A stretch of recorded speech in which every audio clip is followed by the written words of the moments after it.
Hello साथियों। भारत की जनगणना 2027 यानी सेंसस ऑफ इंडिया की शुरुआत हो चुकी है। इस बार की जनगणना में एक नई प्रक्रिया जोड़ी गई है जिसे स्वगणना यानी सेल्फ एनुमरेशन के नाम से जाना जा रहा है। कोई भी व्यक्ति अपना जनगणना घर बैठे आसानी से स्वयं भी कर सकता है, वो भी अपने मोबाइल फ़ोन के माध्यम से, जिसका डेट निर्धारित है यानी 17 अप्रैल से लेकर के आप 1 मई 2026 तक घर बैठे आसानी से सभी डाटा को ऑनलाइन फिल कर सकते हैं।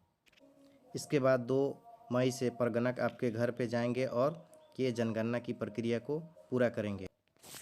अगर आप चैनल पर पहली बार आए हैं तो कृपया सब्सक्राइब कर लें ताकि आगे भी आपको महत्वपूर्ण जानकारी मिलता रहे। वीडियो शुरू करने से पहले कुछ प्रश्न हैं जो कि पूछे जाते हैं, थोड़ा सा उसको देख लेते हैं। तो इसमें पहला प्रश्न है,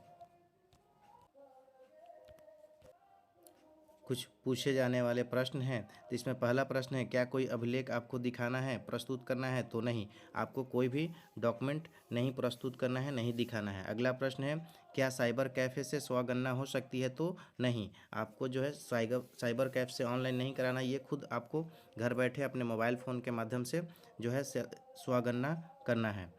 अगला है, क्या आपकी सूचना को गोपनीय रखा जाएगा? तो हाँ, ये आपकी जो सूचना आप इसमें डाटा फिल करेंगे उसको गोपनीय रखा जाएगा, उसको कहीं प्रस्तुत नहीं किया जाएगा। अगला है प्रश्न, क्या आप आंकड़ों का इस्तेमाल अन्य सरकारी विभाग करेगा? तो ये नहीं करेगा, ये गोपनीय रखा जाएगा। अगला प्रश्न है, किस वेबसाइट पर जाना होगा? तो ये वेबसाइट है जिसका ऑफिशियली वेबसाइट है ये se.census.gov.in। ये ऑफिशियली वेबसाइट है, इसी पे आपको डाटा फिल करना है, दूसरे कहीं भी आपको डाटा फिल नहीं करना है। अगला प्रश्न है, अगर आप माइग्रेंट लेबर है तो कहाँ से भरेंगे? तो जहाँ आप काम कर रहे हैं, जहाँ आपका कर्म भूमि है, वहीं से आप डाटा फिल करेंगे।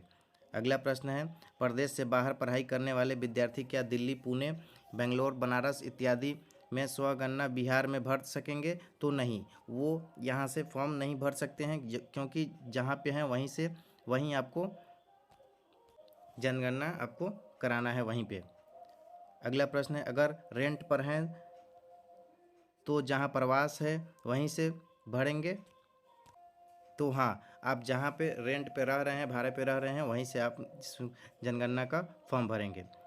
अगला प्रश्न है, क्या आधार दिखाना होगा? तो नहीं, आपको आधार नहीं दिखाना है। उसके बाद है, क्या रेंट एग्रीमेंट दिखाना है? तो नहीं दिखाना है, आपको रेंट एग्रीमेंट भी नहीं दिखाना है। अगला प्रश्न है, क्या पासपोर्ट दिखाना होगा? तो नहीं, आपको पासपोर्ट भी नहीं दिखाना है। अगला प्रश्न है, क्या अंतर्राष्ट्रीय विद्यार्थी की गणना होगी? तो नहीं होगी। अगर देश से बाहर कहीं पढ़ाई कर रहे होंगे तो उनकी गणना नहीं की जाएगी। तो ये कुछ पूछे जाने वाले प्रश्न थे। तो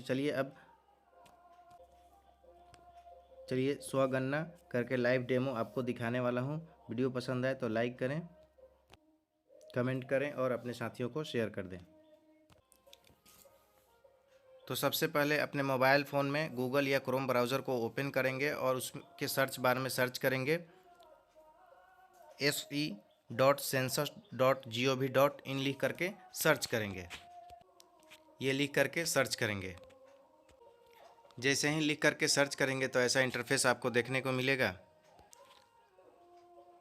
तो सबसे पहले हम इसमें स्टेट को अपने सेलेक्ट करेंगे, जिस भी राज्य से आप बिलोंग करते हैं अपने राज्य को सेलेक्ट करेंगे और इसके बाद यहाँ पे कैप्चा को फिल करेंगे सही और उसके बाद में वेरीफाई और प्रोसीड करेंगे। जैसे ही कैप्चा को भर करके आगे बढ़ेंगे तो आपको ये वेलकम का मैसेज आएगा। इसको ओके करके आगे बढ़ेंगे। अब ये आपका फॉर्म ओपन हो गया। अब इसमें सबसे पहला ऑप्शन है नाम of head of house hold, यानी कि घर के मेन मुखिया का नाम इंटर करना है। जो भी मेल हो या फीमेल हो उसका नाम इंटर करेंगे और उसके बाद अगले कॉलम में यहाँ पे मोबाइल नंबर को इंटर करेंगे। और तीसरा ऑप्शन है ईमेल का। ईमेल जो है ऑप्शनल है, आप यहाँ पे इंटर कर सकते हैं और नहीं भी इंटर करेंगे तो इससे कोई दिक्कत नहीं होगा। ज़्यादा बेहतर होगा अगर आपके पास ईमेल आईडी है तो उसको यहाँ पे इंटर कर देंगे। इसके बाद वेरीफाई एंड प्रोसीड करेंगे। अब जैसे ही नाम इंटर करने के लिए घर के मेंबर के मन मुखिया का नाम इंटर करेंगे तो यहाँ पे आएगा कि please enter the name of head of household correctly once register. अगर आप पहली बार इसको रजिस्टर करते हैं तो ये बाद में जो है परिवर्तन नहीं होगा, तो आप जो नाम इंटर करेंगे वो सही सही नाम इंटर करेंगे, ध्यान में रखें। तो इसको यहाँ से ओके करेंगे और नाम को इंटर करेंगे। जैसे ही मोबाइल नंबर इंटर करेंगे तो बाद में आपको OTP जाएगा, उस OTP को यहाँ इंटर करके वेरीफाई करेंगे। अब यहाँ पे OTP इंटर करेंगे। OTP इंटर करने के बाद यहाँ पे वेरीफाई करेंगे। एक चीज़ यहाँ पे ध्यान में रखेंगे कि आप यहाँ पे लैंग्वेज को सेलेक्ट कर लेंगे हिंदी। इसके बाद आपको लैंग्वेज परिवर्तन करने का मौका नहीं दिया जाएगा, इसलिए आप यहाँ पे लैंग्वेज को भी सेलेक्ट कर लेंगे साथ ही साथ। अब यहाँ पे देख सकते हैं कि ये फॉर्म का प्रक्रिया है। 1 नंबर में आपको स्थान का विवरण देना है, और 2 नंबर में जनगणना घर का विवरण, और 3 नंबर में सामान्य जानकारी, और 4 नंबर में सुविधाएं, और 5 नंबर में परिसंपत्तियां, और 6 नंबर में आपको प्रीव्यू करना है। उसके बाद में फाइनल सबमिट कर देना है। तो ये पूरा 6 स्टेप है। एक एक करके सभी को हम देखेंगे। तो आपका यहाँ पे स्टेट जो है सिलेक्ट है। अब इसके बाद आपको यहाँ पे अपने ज़िला का नाम इंटर करना है। उसके बाद यहाँ पे अगले कॉलम में यहाँ पे पिन कोड इंटर करना है। जैसे ही पिन कोड को इंटर कर लेंगे, उसके बाद यहाँ पे है आपका लैंडमार्क, जो कि निवास स्थान है, उसको इंटर करेंगे। जैसे ही अपने विलेज का नाम इंटर करेंगे तो आपको 2-3 नाम देखने को मिलेगा। जो भी आपका नज़दीकी होगा उसको सेलेक्ट कर लेंगे।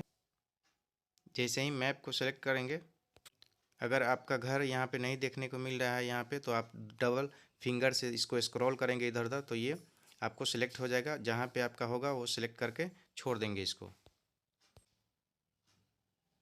उसके बाद यहाँ से स्थान की पुष्टि कर देना है। पुष्टि करने के बाद यहाँ पे सहेजे और आगे बढ़ें, इस ऑप्शन पे क्लिक करेंगे तो आगे आपको एक मैसेज आएगा। इसको यहाँ से हाँ करेंगे। अब यहाँ पे देख सकते हैं कि 2 नंबर भी प्रक्रिया पूरा हो चुका है। अब हम सामान्य जानकारी तीसरा प्रक्रिया को करेंगे। पहला है जनगणना मकान में फर्श में प्रयुक्त सामग्री। तो जो भी फर्श में प्रयुक्त सामग्री हुआ होगा, मिट्टी का होगा तो मिट्टी सेलेक्ट करेंगे, लकड़ी बांस का होगा तो लकड़ी, पक्की ईंट का होगा तो पक्की ईंट, अगर पत्थर का होगा तो पत्थर का, सीमेंट का होगा तो सीमेंट। आप अपने अकॉर्डिंग यहाँ पे इसको सेलेक्ट कर लेंगे। सिलेक्ट कर लेंगे। उसके बाद अगला है जनगणना मकान में दीवार में प्रयुक्त प्रमुख सामग्री। तो जो भी प्रमुख सामग्री दीवार के लिए प्रयोग हुआ है उसको सेलेक्ट कर लेंगे। इसमें बहुत सारा ऑप्शन है, आप अपने अकॉर्डिंग यहाँ पे सेलेक्ट कर लेंगे। जो भी होगा आप अपने अकॉर्डिंग सेलेक्ट कर लेंगे। उसके बाद अगला प्रश्न है जनगणना मकान में छत में प्रयुक्त सामग्री, यानी कि जो छत हुआ है उसमें क्या सामग्री प्रयोग हुआ है। उसके बाद अगला है जनगणना मकान की स्थिति कैसा है, अच्छी है, रहने योग्य है, या फिर जीर्ण शीर्ण है। तो जो होगा अच्छा होगा, अच्छा सेलेक्ट करेंगे। रहने योग्य होगा तो रहने योग्य, जो भी होगा उसको सेलेक्ट कर लेंगे। उसके बाद यहाँ पे है अगला ऑप्शन है सहेजे और आगे बढ़ें, तो इसको यहाँ से सेलेक्ट करेंगे। जैसे ही आगे बढ़ेंगे तो आपको एक मैसेज देखने को मिलेगा, तो इसको यस करेंगे। हाँ, यहाँ पे देख सकते हैं 3 नंबर भी प्रक्रिया पूरा हो गया। अब चौथा सुविधाएं के बारे में हम डाटा को फिल करते हैं। तो इस परिवार में कुल व्यक्तियों की संख्या कितनी है। तो जो भी आपके फैमिली में जितने भी मेंबर होंगे उस मेंबर की संख्या को यहाँ पे इंटर करेंगे। उसके बाद परिवार के मुखिया का नाम जो है चुनी, जो भी भाषा आप सेलेक्ट किए हैं उस भाषा में यहाँ पे इंटर करेंगे। इसके बाद परिवार के मुखिया का लिंग आपको इंटर करना है। तो जो मेल हैं या फीमेल हैं, जो भी होंगे आप अपने अकॉर्डिंग सेलेक्ट कर लेंगे। उसके बाद आगे बढ़ेंगे। इसके बाद यहाँ पे कास्ट के बारे में पूछा गया है। तो अनुसूचित जाति हैं तो पहला ऑप्शन सेलेक्ट करेंगे, और अनुसूचित जनजाति हैं तो 2 नंबर सेलेक्ट करेंगे, और अन्य हैं तो आप अन्य सेलेक्ट करेंगे। जो भी होंगे आप अपने अकॉर्डिंग इसको सेलेक्ट कर लेंगे। इसके बाद इस मकान की स्वामित्व की स्थिति क्या है। ये मकान जो है आपका अपना है या फिर किराए का है, परंतु अन्यंत्र अपना मकान, या किराए एवं अपना कोई मकान नहीं, या फिर अन्य है। तो जो भी होगा वो सिलेक्ट कर लेंगे आप अपने अकॉर्डिंग। उसके बाद रहने योग्य कमरों की संख्या, जो भी आपके घर में टोटल कमरा होगा कितने में रहने योग्य हैं उसको सेलेक्ट करेंगे, यहाँ पे इंटर करेंगे। अगला ऑप्शन है इस परिवार में रहने वाले विवाहित दंपति की संख्या। तो जो भी संख्या है आपको यहाँ पे इंटर करना है। अगर एक जोड़ी है तो मेल फीमेल तो एक लिखेंगे, दो जोड़ी हैं तो दो इंटर करेंगे। जो भी होगा आप अपने अकॉर्डिंग सेलेक्ट उसको इंटर कर लेंगे और इसके बाद सहेजे और आगे बढ़ेंगे। फिर आपको मैसेज देखने को मिलेगा, तो हाँ यहाँ पे हाँ करेंगे। 3 स्टेप यहाँ पे देख सकते हैं हो चुका है। अब चौथा है सुविधाएं। सुविधाएं के बारे में आपको डाटा फिल करना है। परिवार के लिए सुविधा की उपलब्धता, पेयजल का मुख्य स्रोत क्या है। तो अगर आप कुआं से पानी यूज़ करते होंगे तो कुआं, हैंडपंप होगा तो हैंडपंप, या फिर ट्यूबवेल या बोरवेल, जो भी झरना होगा, या फिर नदी, नहर, टैंक, तालाब, जो भी होगा आप अपने अकॉर्डिंग सेलेक्ट करेंगे। ज़्यादातर साथियों का हैंडपंप ही होगा। अगला ऑप्शन है पेयजल स्रोत की उपलब्धता, परिसर के अंदर है या परिसर के निकट है या फिर दूर है। तो परिसर के अंदर ही पानी की उपलब्धता है। उसके बाद है अगला ऑप्शन प्रकाश का मुख्य स्रोत क्या है। बिजली है, मिट्टी का तेल है, सौर ऊर्जा, अन्य तेल, या फिर कोई और है। तो यहाँ पे बिजली है। और अगला प्रश्न है शौचालय की सुलभता। अगर हाँ तो इसमें से कौन सा है आप सेलेक्ट कर लेंगे अपने अकॉर्डिंग। अगर नहीं है तो फिर ये खुले में वाले ऑप्शन को सिलेक्ट करेंगे। उसके बाद है शौचालय का प्रकार। जो शौचालय है आपका वो पाइप सीवर पद्धति है या फिर सेप्टिक टैंक है या फिर अन्य पद्धति है। जो भी होगा आप अपने अकॉर्डिंग इसको सिलेक्ट कर लेंगे। और उसके बाद 2 गड्ढा शौचालय ऊपर आप सेलेक्ट कर लेंगे, इसको छोड़ देंगे ऐसे ही। इसके बाद है एकल गड्ढा, ये भी आप छोड़ देंगे। उसके बाद अगला ऑप्शन है अगर सर्विस शौचालय का इस्तेमाल कर रहे हैं तो ये ऑप्शन सेलेक्ट करेंगे। अगला ऑप्शन है गंदे पानी की निकासी किससे जुड़ी हुई है। ढकी हुई नाली का इस्तेमाल करते हैं आप, या फिर खुली नाली का, या फिर किसी भी नाली से नहीं। तो जो भी होगा आप अपने अकॉर्डिंग इसको सिलेक्ट कर लेंगे। अगला प्रश्न है परिसर के अंदर स्नान सुविधा की उपलब्धता है। अगर नहीं है तो नहीं वाला सिलेक्ट करेंगे। अगर है तो फिर स्नान गृह है या फिर छत के बिना अहाता है। जो भी होगा आप अपने अकॉर्डिंग इसको सेलेक्ट कर लेंगे। इसके बाद अगला प्रश्न है रसोई घर और एलपीजी में पीएनजी गैस कनेक्शन की उपलब्धता। जो रसोई घर में खाना पकाते हैं उसके बारे में है।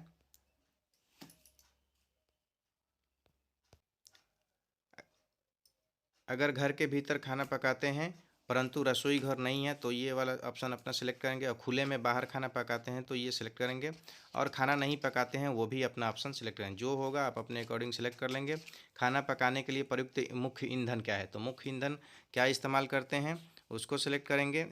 तो अधिकांशतः एलपीजी पीएनजी होगा या फिर बिजली वाला होगा। जो होगा आप अपने अकॉर्डिंग सेलेक्ट कर लेंगे। इसके बाद अगला ऑप्शन है यहाँ पे सहेजे और आगे बढ़ें। फिर आपको मैसेज देखने को मिलेगा तो इसको हाँ करेंगे। अब इसके बाद है परिसंपत्ति के बारे में विवरण देना है। तो पहला है इसमें रेडियो ट्रांजिस्टर, अगर आपके पास हैं तो हाँ, अगर नहीं है तो मोबाइल फ़ोन अगर है तो ये वाला ऑप्शन सेलेक्ट करेंगे, और नहीं है तो नहीं सेलेक्ट करेंगे। अब टेलीविज़न के बारे में है। टेलीविज़न अगर आपके घर पे लगा हुआ है तो कौन सा इस्तेमाल करते हैं, दूरदर्शन मुफ्त वाला या फिर डीटीएच रिचार्ज वाला। जो होगा वो आप अपना सेलेक्ट करेंगे। अगर नहीं होगा तो नहीं सेलेक्ट करेंगे। इसके बाद इंटरनेट की सुविधा के बारे में पूछा गया है। अगर आप इस्तेमाल करते हैं लैपटॉप कंप्यूटर तो ये ऑप्शन सेलेक्ट करेंगे। मोबाइल फ़ोन तो 2 नंबर, और अगर नहीं करते हैं तो नहीं वाला ऑप्शन सेलेक्ट करेंगे। उसके बाद है लैपटॉप कंप्यूटर के बारे में। अगर है तो हाँ करेंगे, नहीं है तो नहीं करेंगे। अगला प्रश्न है टेलीफोन और मोबाइल फ़ोन, स्मार्टफोन अगर है तो इसको स्मार्टफोन सेलेक्ट करेंगे, और नहीं है तो नहीं सेलेक्ट करेंगे। अगर दोनों है तो दोनों सेलेक्ट करेंगे। उसके बाद है साइकिल और स्कूटर, मोटरसाइकिल, मोपेड के बारे में पूछा गया है। तो आपके पास साइकिल, मोटरसाइकिल और मोपेड है तो इसको सेलेक्ट करेंगे। अगर दोनों है तो दोनों को सिलेक्ट करेंगे। अगर नहीं है तो नहीं सेलेक्ट करेंगे। इसके बाद है कार, जीप, वैन, अगर है तो हाँ करेंगे, और नहीं है तो नहीं सेलेक्ट करेंगे। इसके बाद है परिवार द्वारा उपयोग किए जाने वाले मुख्य अनाज। इसके बाद ये मुख्य अनाज के बारे में पूछा जा रहा है। चावल है, गेहूँ है, ज्वार, बाजरा, मक्का, या फिर कोई अन्य।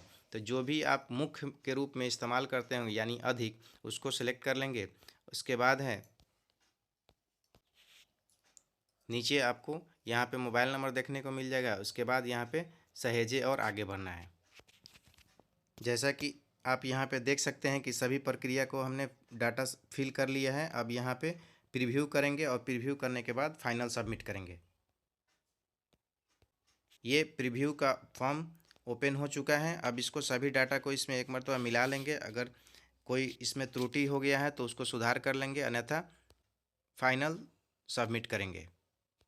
यहाँ देख सकते हैं जो भी डाटा आपने फिल किया है सभी डाटा यहाँ पे दिखाई दे रहा है। इसमें कोई त्रुटि है तो सुधार कर लें। अब यहाँ पे ऑप्शन है, अगर इसमें कोई एडिट करना है तो संशोधन के लिए वापस जाना है, और अगर आपको ड्रॉप में सेव करना है तो इस वाले ऑप्शन के साथ जाएंगे, और अगर सभी डाटा सही है तो पुष्टि करें और सबमिट करेंगे।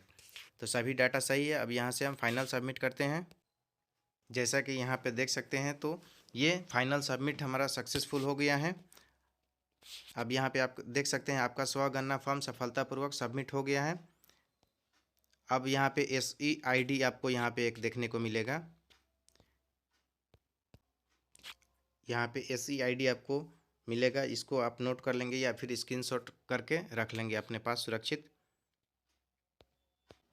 अब यहाँ पे आप देख सकते हैं कि आपसे अनुरोध है कि आप अपना मकान सूचीकरण HLO पूरा करने के लिए इस स्वगणना ID को प्रगणक के साथ साझा करें। यदि नहीं तो प्रगणक द्वारा एक नई गणना की आवश्यकता हो सकती है। यानी अगर आप इस SEID को प्रगणक को नहीं शेयर करते हैं तो आपको फिर से जो आप घर पे प्रगणक आएंगे उसे आपको फिर से जनगणना कराना पड़ेगा। तो ये था प्रक्रिया स्वगणना फॉर्म को ऑनलाइन डाटा फिल करने का प्रक्रिया, जिसके बारे में मैंने वीडियो में आपको बताया है। वीडियो से संबंधित कोई डाउट रह गया है तो आप कमेंट करके पूछ सकते हैं। वीडियो को लाइक करें, कमेंट करें और अपने साथियों में शेयर करें। धन्यवाद।